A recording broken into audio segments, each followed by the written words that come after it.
Bien, como venimos anunciando, iniciamos hoy una nueva semana Laudato Si, al cumplirse los 6 años de esta encíclica extraordinaria de nuestro Papa Francisco, que ha tenido una trascendencia y una repercusión que trasciende los límites de lo que podríamos llamar lo católico, para llegar al corazón de todos los hombres con un mensaje realmente iluminado por el Espíritu y tan contagiado por el gran Francisco de Asís. Hemos querido en esta semana Laudato Si revivir momentos que compartimos el año pasado, cuando en aquellos encuentros los oradores, aquellas personas a las que habíamos invitado, nos iluminaron sobre el contenido y fundamentalmente sobre el espíritu de la encíclica. Y la primera partecita que vamos a recordar tiene que ver no justamente con los encuentros de Laudato Si, sino con los primeros encuentros de pastoral social. Ese primer encuentro que hicimos fue con el obispo Jorge, hablándonos de los signos de los tiempos. ¿Y por qué los signos de los tiempos? Fue en esa charla que tuvimos, en esa reunión preparatoria, el obispo dijo: tenemos que arrancar por los signos de los tiempos. ¿Cómo lee un cristiano los signos de los tiempos? Y vamos a ver lo que nos dijo en un pedacito de la charla el obispo Jorge, no solamente como enseñanza, sino también como invitación a saber descubrirlos.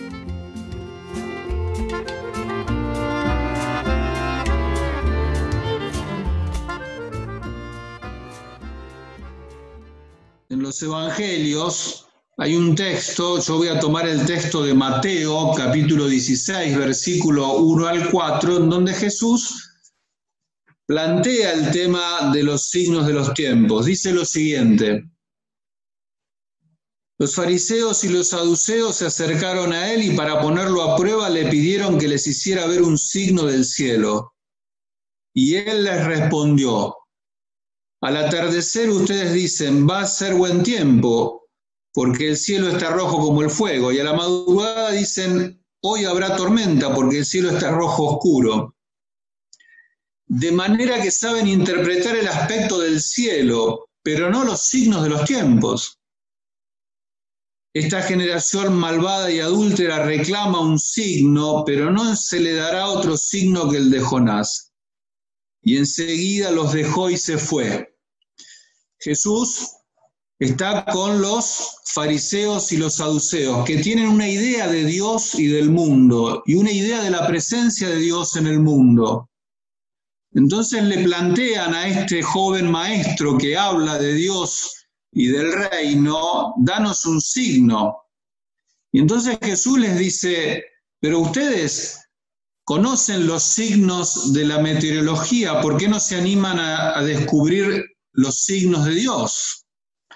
¿Y cuál es el signo de Dios? La presencia del reino en Jesucristo.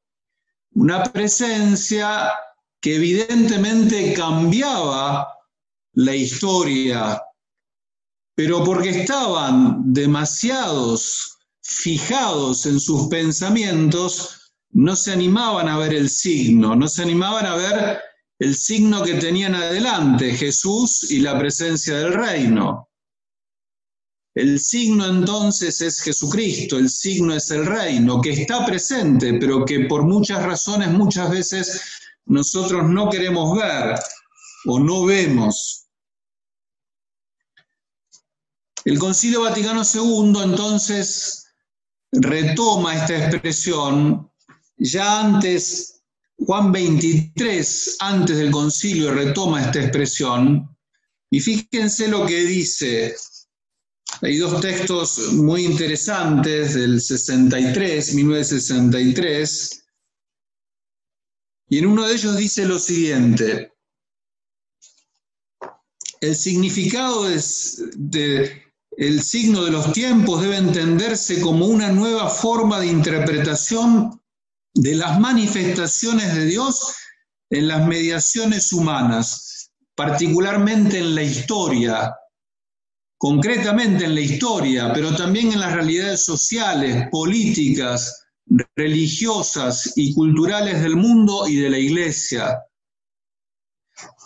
Juan 23 está diciendo, nosotros tenemos que animarnos a descubrir la presencia de Dios. ¿Dónde? ¿Dónde? En la realidad, en toda la realidad.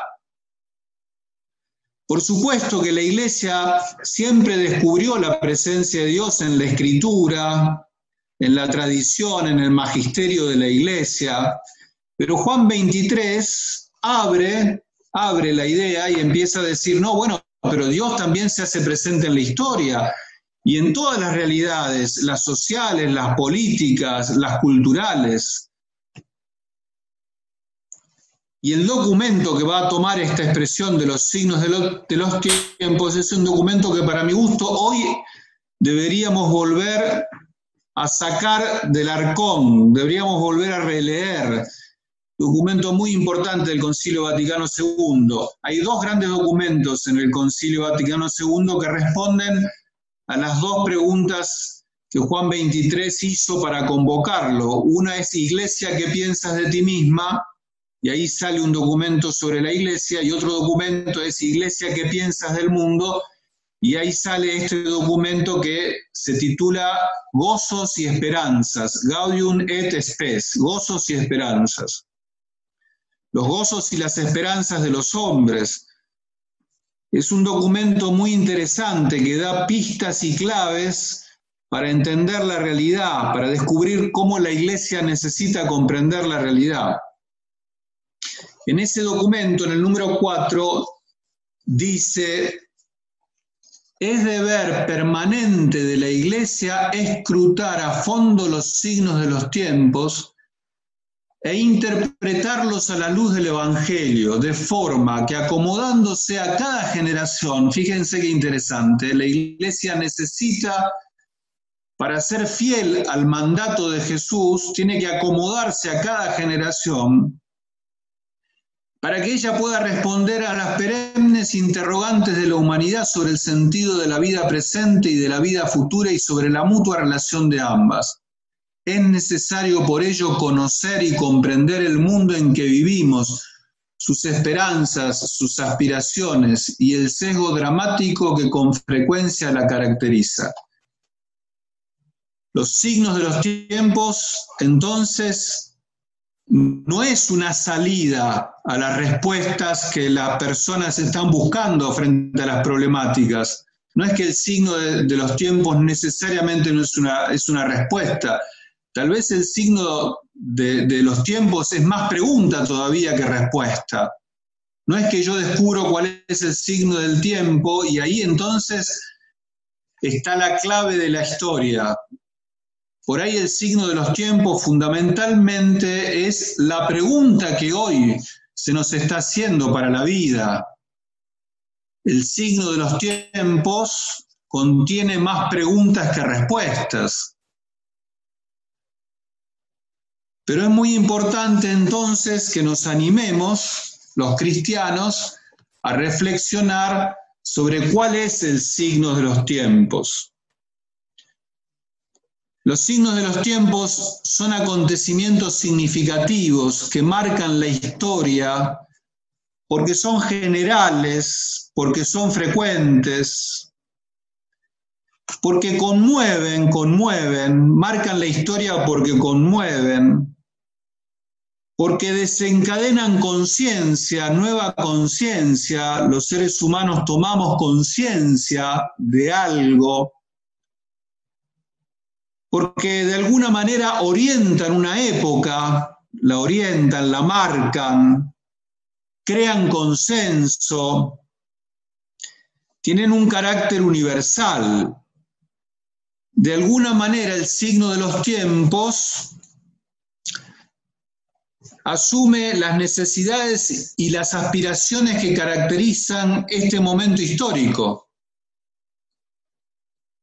Entonces son fenómenos extendidos en todo el ciclo de la vida colectiva, se extienden en todo lo que nosotros vivimos colectivamente como mundo. Y que una generación, un pueblo, una cultura o una civilización capta y se da cuenta que ahí hay algo que nos trasciende, que es muy importante.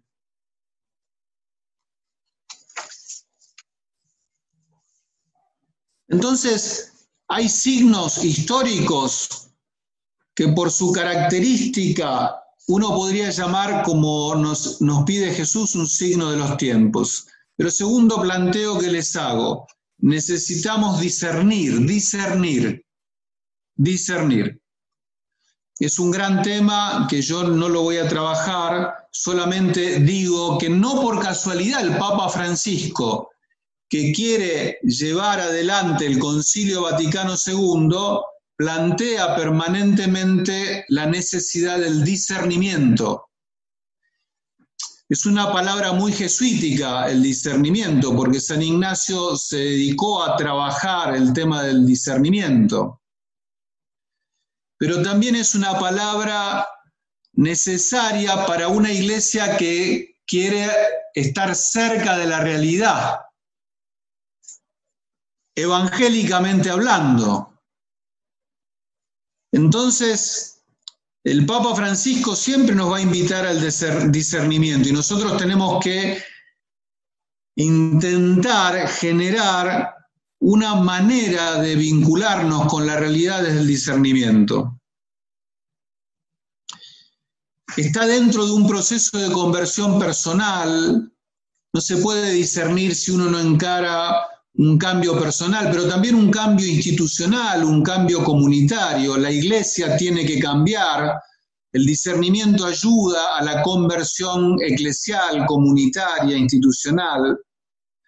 Necesitamos cambiar actitudes, hace falta escuchar, hace falta observar, contemplar, dialogar, estar, que tiene que ver con la pedagogía de la cercanía, esto que decíamos, la cercanía al corazón de Dios y la cercanía al corazón del hombre. En Evangelii Gaudium el Papa habla de una connaturalidad afectiva, se discierne porque uno tiene una connaturalidad afectiva con Dios y con la realidad. Para entender la realidad hace falta acercarse a ella con la mirada del buen pastor, que no busca juzgar, sino amar. Solo desde la connaturalidad afectiva que da el amor podemos apreciar la vida que hay, la vida religiosa que hay en los pueblos cristianos, especialmente en los más pobres. El discernimiento entonces no es solo un método, es una actitud frente a la vida. Nos están pasando cosas significativas, tenemos que tratar de entender lo que nos está pasando como mundo. Hace falta discernir.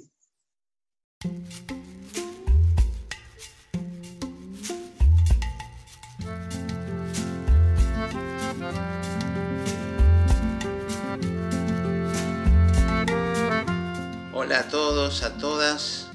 Después de haber escuchado las palabras de nuestro Padre Obispo Jorge Eduardo, queremos invitarlos a un tiempito para la reflexión y la meditación.